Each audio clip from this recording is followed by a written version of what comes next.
Hi there. Today I'm lucky enough to be looking at a wine from St Julien. So we're on the Médoc in Bordeaux. This is Chateau Talbot. It's the 2020 vintage. And this is a fourth growth, a Quatrième Cru Classé from the 1855 classification. Now, the name Talbot, or Talbot if you're English, commemorates John Talbot, who was the first Earl of Shrewsbury. And he was the person who, by losing the Battle of Castillon in 1453, ceded Bordeaux back to the French. And as a result, in commemoration of this, the estate bears his name. Talbot is a large estate right in the heart of Saint Julien. And in 1917, it was bought by the Cordier family. Somebody called Désiré Cordier purchased the property. And it's been in the family ever since. Today, somebody called Nancy Bignon Cordier runs it along with her husband Jean-Paul and her children, who assist with the management of the property. Now, the Cordier name is famous in Bordeaux. I mean, at one stage they owned a fairly major négociant firm and had quite a few high-quality chateaux. Today, they do have another chateau in Bordeaux. They also own a chateau in Provence, where they make wine at both, but these days they no longer have an interest in the négociant company that bears their name. While the chateau building at Chateau Talbot is right in the heart of Saint Julien, it's sort of inland from Saint-Julien-Béchevel, the little town there, and also estates such as Liville-Barton, Liville-Lascasse, I guess Liville-Poiferré. The vineyards actually lie sort of from that mid-portion up to the north, where they come into contact with vineyards belonging to, I believe, Pichon-Baron, and possibly some vineyards belonging to Chateau Lafite as well, on the border in Pauillac. Not surprisingly, the soils here are really sort of classic Médoc soils. It's deep Médocane gravel over fossil-rich limestone. So really friable soils that warm up quickly, suit the long-ripening Cabernet Sauvignon, but don't hold too much water near the surface, yet have water reserves deep down. So in hot vintages like 2020, there are water reserves for the old vines whose roots can get right down to the limestone subsoil. The estate is, I believe, somewhere in the region of 110 hectares in total. 97.6 hectares are currently planted to vine, according to the information I have. For 2020, the blend for this wine favoured Cabernet Sauvignon. I believe there's about 66% of Cabernet Sauvignon planted in the vineyard, but this 76% in the blend. There's 21% of Merlot and 3% of Petit Verdot along with that as well. So fairly classic Saint Julien blend, but slightly favouring Cabernet Sauvignon. Average vine age is about 43 years, and that would have been important in 2020 because although 2020 started off with a really wet but quite warm spring that advanced sort of flowering and bud burst, it gave quite a lot of pressure in terms of fungal disease in the vineyards early on. 2020 was really marked by very hot, arid summer. There were heat spikes, and so it was those vines that had mature root systems that could get down to the water reserves in the limestone subsoils that prospered. Younger vines that didn't have that extensive a system of roots didn't do so well in 2020. The arid summer was broken in August when there was some rain, and that gave much needed relief to the vines. Conditions in September were beautiful. I've seen it described as a golden autumn. There was sufficient cool evenings to ensure that acidity was retained quite well, and alcohol levels stayed in balance. So you've actually got lovely concentrated fruit flavours, plentiful tannins. In fact, producers had to be careful not to extract too heavily, but there was fresh acidity, and the sugar levels achieved gave relatively moderate alcohols. So as a result, you've got quite intense wines, but with reasonable balance. So let's have a look at the wine, shall we? Firstly, that is virtually opaque. It's a deep, dark, even though it's sort of coming up for 4 years old, still with purple notes at the rim. I'm swirling it there. The wine has 13.3% alcohol, according to its analysis. It says 13.5 on the label.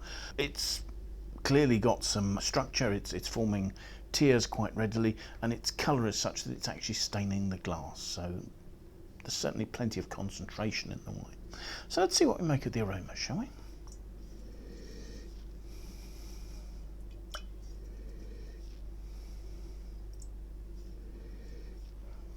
The aromas run a sort of a gamut right through from some cassis notes there, which have some nice lift, sort of cassis and red currant. There's some freshness, but then coming through to riper black cherry, and then through to really sort of quite full, rich, ripe, dark plum.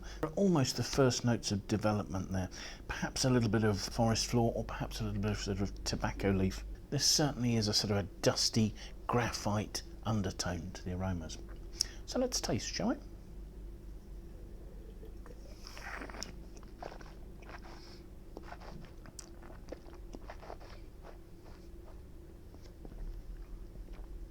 On the palate, you start with a concentrated cassis fruit. One of the natures of cassis is its really lovely fresh acidity, and there is actually really quite a lovely interplay between the acidity and the structure there. It's making me think of sort of red currants, and it's that concentrated cassis elderberry, that sort of concentration, and there's a sort of a structured note as well that's very evident from the outset. These very fine grainy tannins right the way through. There are notes of coffee in terms of slight bitterness in the mid palate. There's a lovely smooth sort of cocoa note.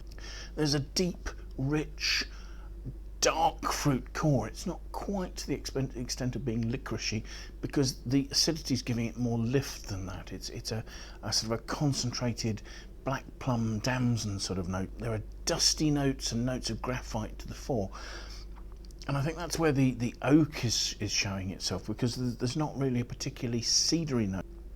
The finish is going on to be long-lasting. That's where perhaps I'm getting a concentrated bitter licorice note and notes of graphite. There's a real concentration to the finish that you feel hasn't quite opened up yet to the extent of the mid palate. In terms of the structure, as I say, it's fine and it's giving grip, but it's not harsh and astringent at all. There is some suppleness in those tannins. They haven't quite got to a velvety smoothness yet, and there's some really lovely harmony and integration of the different elements in this. You start with the standouts, the cassis, maybe a little bit of red currant as well, that sort of freshness coming through, and then we're getting through to a core of much more concentrated dark fruit that follows onto that sort of structured finish with graphite and perhaps a tiny touch of cedar there. The alcohol is nicely in balance. There's some reasonable warmth, but it's not hot. The acidity, I guess, is giving length to the palate, although maybe the structure is just bringing the finish up a little short at present.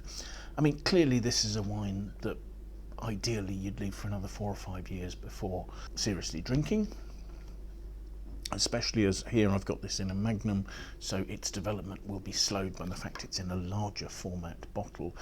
But yes, certainly I would think you'd be very happy to leave this another 6 or 7 years, and probably in terms of its aging capacity, that would probably stretch out to something like sort of 20 years or so, if not longer. So yes, I think this is quite a classic Saint Julien. There's that quite clean cassis underpinned by notes of rich dark plum. There's fine structure, but all of it is lifted by good acidity, and the alcohol is nicely restrained.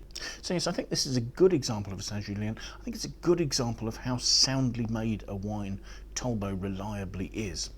It's one of those estates that regularly produces wines of high quality, typicity, and what is for a class growth wine, good value. And part of that value is the dependability, I think, that you know it's going to be an enjoyable drink, you know it's going to be age-worthy. So yes, thank you very much. I hope you found this tasting of interest. If you've enjoyed it, please press the like button. If you'd like to follow us and see more of these videos, it would be worth signing up on YouTube and following our channel. Please do leave any feedback you have in the comments box below. We would be really interested to hear more about what you think about the wines we're looking at, the tastings we're doing, or anything related to that.